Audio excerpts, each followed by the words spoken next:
Chers téléspectateurs et téléspectatrices, fidèles abonnés de la chaîne Réel Digital Media, bienvenue dans l'émission Autoroute de l'entrepreneur et de l'investisseur, une émission conçue spécialement pour les amoureux d'affaires, du business et de l'investissement. L'émission Autoroute de l'entrepreneur et de l'investisseur est une vitrine essentielle pour la promotion des créateurs de richesse, à l'instar des entrepreneurs et d'autres acteurs de développement. Dans quelques minutes, nous irons à la découverte d'une diversité d'entrepreneurs, d'investisseurs et de leaders dont le parcours inspire, motive et impressionne.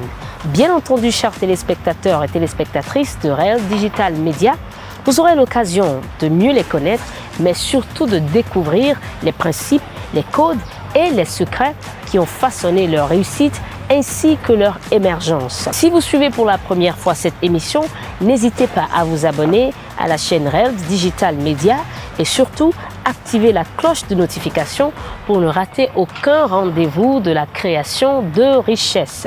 Retrouvons juste après cet élément l'invité du jour qui est une personnalité du monde des relations internationales et des affaires étrangères. C'est parti.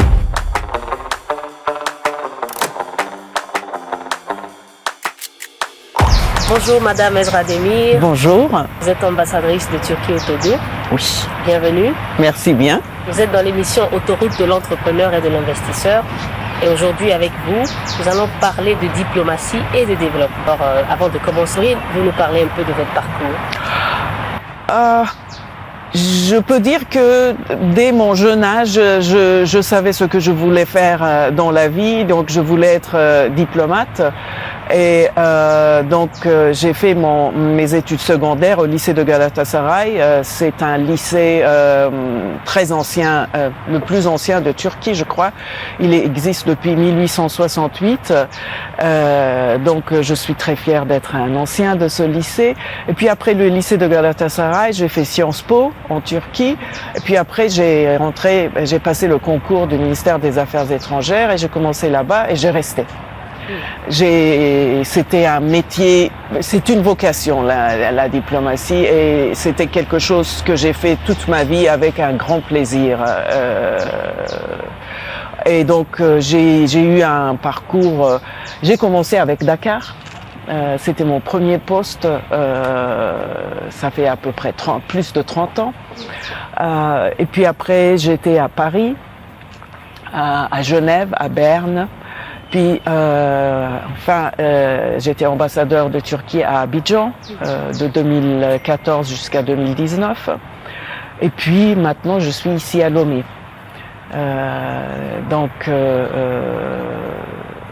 Je pense que je suis quelqu'un de privilégié parce que j'ai pu faire un travail qui me plaît et qui me rend heureuse. C'est pas toujours évident dans la vie. Voilà. J'ai une fille. Elle est restée à Abidjan à notre retour en Turquie. Elle travaille là-bas. Elle vit là-bas. Même si on est tout proche comme pays, c'est pas évident, surtout à cause de Covid, les tests, tout ça, etc. Ça complique la vie. Mais quand même, on arrive à se voir une fois par trimestre, comme ça me fait plaisir. Ah, Madame, vous avez un parcours très inspirant. Mais merci bien. Bon, pour les jeunes qui veulent être diplomates, oui, il faut avoir un peu, comment dire, un peu être nomade dans l'âme, parce que si vous êtes très attaché à votre famille, bon, évidemment, moi aussi j'étais très attachée à ma famille, mais j'adorais partir, connaître d'autres cultures, de m'habituer à une autre, ville, les coutumes, tout ça, etc. Il faut aimer ça. Si vous n'aimez pas ça, il ne faut pas être diplomate, mais sinon, vraiment, apprenez une langue étrangère et puis passez les concours du ministère. C'est vraiment un métier très, très agréable. Vous avez dit quelque chose qui m'a marqué, c'est que dès votre enfance, vous saviez ce que vous voulez. Et comment est-ce que ça s'est fait pour vous de savoir cela? À vrai dire, Je ne sais pas. Peut-être c'était l'influence de mon père, parce que c'était le lycée de Galatasaray, quand il a été créé pendant l'Empire ottoman, c'était un lycée créé pour préparer les grands commis de l'État. Donc, au début de la République, chez nous, jusqu'à dans les années 70, 80, c'était toujours comme ça. Le lycée de Galatasaray, il préparer les gens pour être les grands. Ça a continué cette tradition. Bon, maintenant ça a changé. Une très grande partie des anciens de notre lycée, ils sont dans le secteur privé. Ils ne vont pas dans le public. Mais peut-être mon père, il avait cette idée dans la tête et il m'a transmis, je ne sais pas. Mais je pense que j'avais de la chance parce que en général, quand on est jeune, c'est très difficile de décider ce qu'on veut dans la vie. Et des fois, ça peut créer de très grands malheurs parce que, par exemple, quand on est un très bon étudiant, élève au lycée, alors on se dit bon, pourquoi pas, je vais faire de la médecine, mais la médecine aussi c'est une vocation. Vous voyez, il faut vraiment aimer, etc. Si vous avez mal au cœur quand vous voyez du sang, ou par exemple il devient ingénieur et puis il découvre qu'il n'aime pas du tout faire ça, etc. Donc c'est important de savoir. Alors peut-être c'était l'idée de voyager, etc. Vous voyez, dans la diplomatie qui m'a attirée. Mais bon, quand j'ai rentré dans le métier, j'ai vu que il y a beaucoup plus. C'est beaucoup plus profond que voyager. On n'est pas des touristes. Vraiment, c'est pas facile comme on voit de l'extérieur, mais c'est fascinant comme métier. En tant que diplomate, quelles sont les actions que vous menez pour favoriser l'entrepreneuriat et le développement au Togo, ainsi que dans les autres pays de l'Afrique? Vous savez, en tant que diplomate, en soi, on ne peut pas faire grand-chose, mais dans tous les pays, il y a des agences de développement qui sont, comment dire, pour le soutien au développement, qui travaillent pour le soutien au développement. Il y a le USAID, Agence française de développement, je crois, comme ça. Nous aussi, on a une agence de coopération et de développement qui s'appelle TICA. Donc, TICA fait plein de projets dans les pays amis. Donc, on peut faire des projets pour soutenir le partenariat, la jeunesse, la formation de la jeunesse, parce que c'est très important de développer les capacités. Donc c'est dans ce cadre-là qu'on fait les travaux. Et puis personnellement, s'il y a, par exemple, l'autre jour, j'étais avec un jeune styliste et il avait dit qu'il voulait essayer sa chance en Turquie, ouvrir une boutique, etc. Alors je lui ai conseillé, parce que ouvrir une boutique, c'est un très grand investissement. Au lieu de ça, c'est mieux de s'approcher d'un boutique design, par exemple, et puis laisser en consigne ses créations et voir comment ça se passe au début. Vous voyez, comme ça, mais ça c'est pas, comment dire, ce sont des petits conseils personnels, disons. Voilà. Merci beaucoup, madame. Je vous en prie. Quelles sont les opportunités que la Turquie offre en matière d'investissement et d'entrepreneuriat?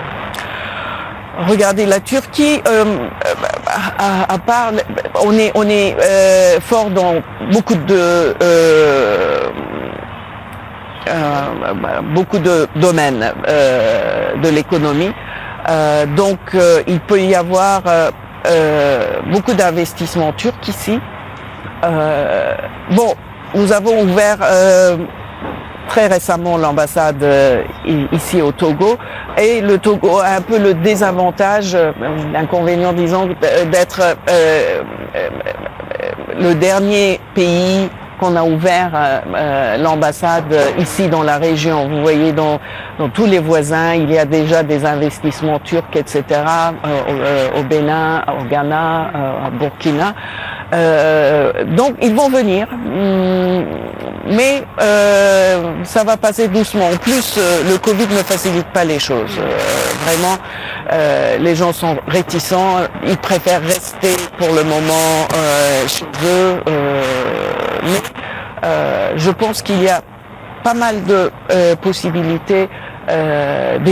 Une grande partie licence et puis maintenant de plus en plus on aime bien avoir des étudiants pour le master et pour le doctorat aussi. Donc peut-être en Afrique c'est beaucoup plus. Je parle seulement de Togo, une centaine depuis une vingtaine d'années. Cette année, par exemple, il y a eu 6 étudiants qui sont partis pour la Turquie. Je connais 2 d'entre eux. L'un, il fait des études de gestion et puis l'autre, il fait les études de médecine. Je suis très fière d'eux. Nous sommes également très fiers. Chers téléspectateurs et téléspectatrices de Réel Digital Media, aujourd'hui nous parlons de diplomatie et de développement. Pour ce faire, nous sommes avec Madame Ezra Demir, ambassadeur de Turquie au Togo. Madame l'ambassadeur, quels conseils pouvez-vous donner aux jeunes Togolais qui veulent se lancer dans l'entrepreneuriat mais craignent de ne pas réussir?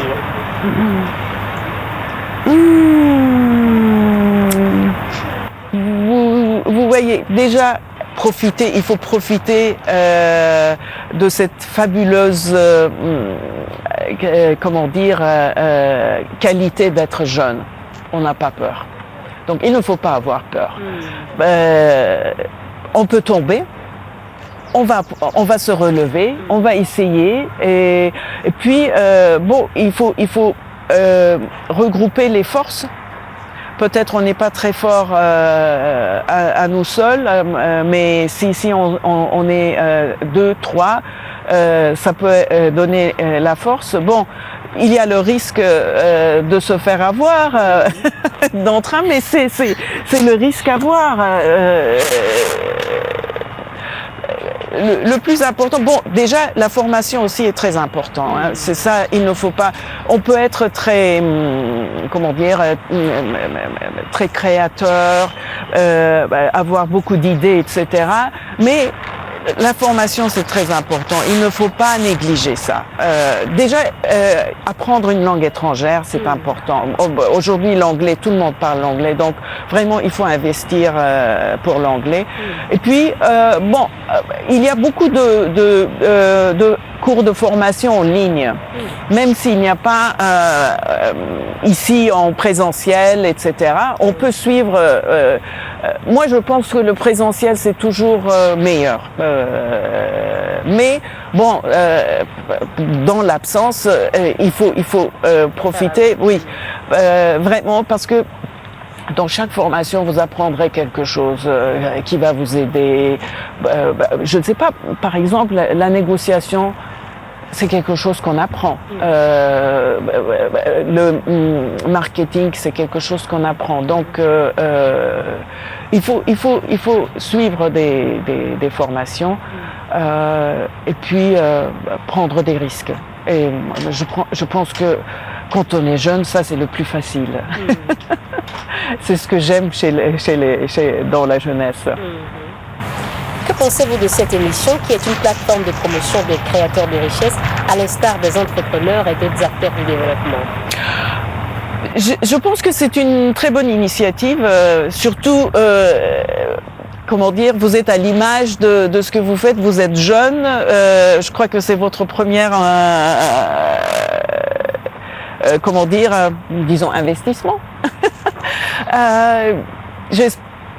J'estime que ça marchera très bien et ça aidera les jeunes également. C'est une très bonne initiative et je vous félicite. Merci beaucoup, madame. Un mot de fin à l'endroit des téléspectateurs. Je leur souhaite une très bonne année 2022, qu'ils réalisent leurs rêves ou qui commencent à réaliser leurs rêves. Et bien sûr, le plus important, qu'ils soient tous en bonne santé, parce que ça c'est le plus important. Quand on est jeune, on n'est pas, comment dire, très conscient, soucieux de ça, mais vraiment, soyez en bonne santé, soyez heureux. Voilà. Merci beaucoup, madame. Nous vous remercions pour le privilège d'être avec vous aujourd'hui et de pouvoir discuter avec vous. Merci beaucoup. C'est un réel privilège. Merci bien.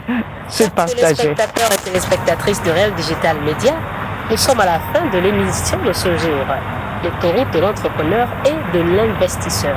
Je vous retrouve la prochaine fois pour un bon numéro du rendez-vous de la création de richesse. Je vous rappelle qu'on a parlé aujourd'hui de diplomatie et de développement avec Madame Ezra Demir, ambassadeur de Turquie au Togo. À bientôt et portez-vous bien.